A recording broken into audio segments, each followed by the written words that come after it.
Howdy folks, today we're going to talk about the something that's fairly new on the market is the Ruger single action Wrangler 22 long rifle single action revolver. And here we go, we have this gun made in the USA by Ruger, and we have a copy of it here in the bronze color. They're available in black, silver, and this bronze color. They've been a little bit challenging to get hold of because it is a new gun. So we're fortunate right now to be able to have access to the bronze color anyway. You can see here we have bronze Cerakote, silver hammer, silver trigger, and then a black polymer grips on it. Cool looking gun anyway. We're going to hopefully we'll get a chance to take it through its paces sometime in the near future. But for now, let's take a look at overall how the gun operates. It is a single action revolver, so you will have to cock the hammer every time you want to shoot it.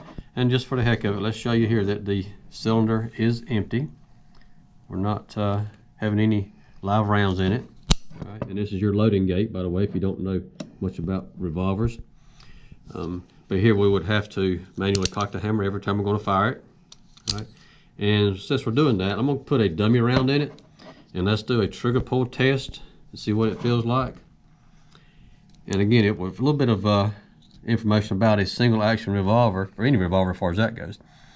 If you're not familiar with how do you tell if you're going to shoot, for example, one round or maybe 2 or 3 rounds rather than a full cylinder, how do you index your cylinder to make sure you don't fire against an empty cylinder?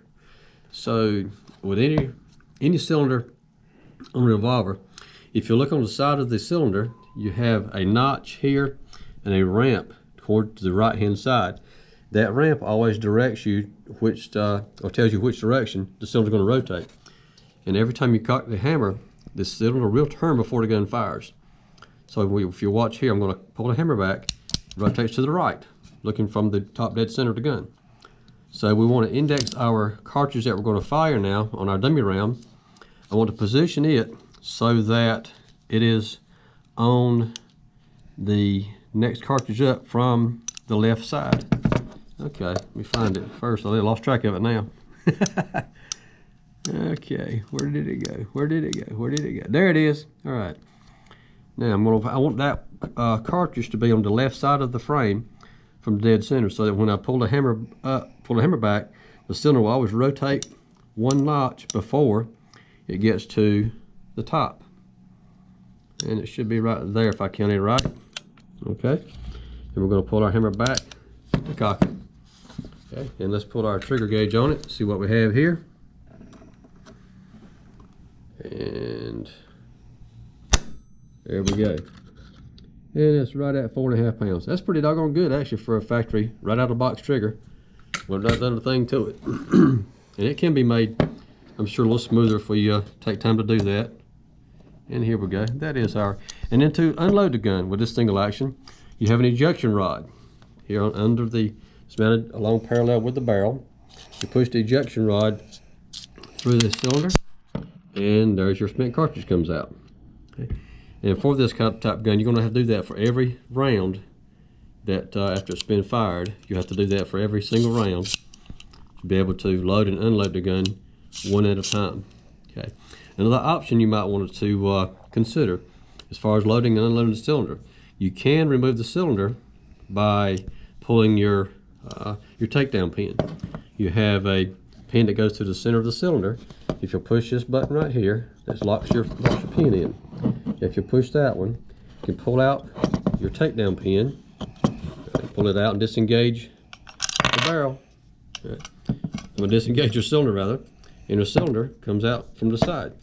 Always comes out from the side where your loading gate is going to be located. Okay. So with that, that's all there is to it. You can take it out, and a lot of guys, if you're going to shoot a lot, may have a spare cylinder. And some guns similar to this may come with an optional 22 Magnum cylinder. So you can take the cylinder out and change it out easily. Right. And to put it back in, we just drop it right back into the side where our loading gate is.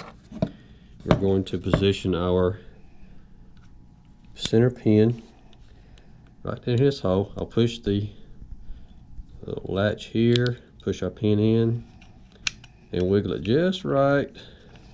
Okay, and slide it all the way back. You hear it click, and now it's engaged with our cross pin. Okay, and now the gun is again ready to be fired. So there you have it. That's a little bit of a overview of our Ruger Wrangler 22 long rifle, single action revolver. If there's something you'd like to find out about, send us a note on maverickgunworks.com. Thanks for watching.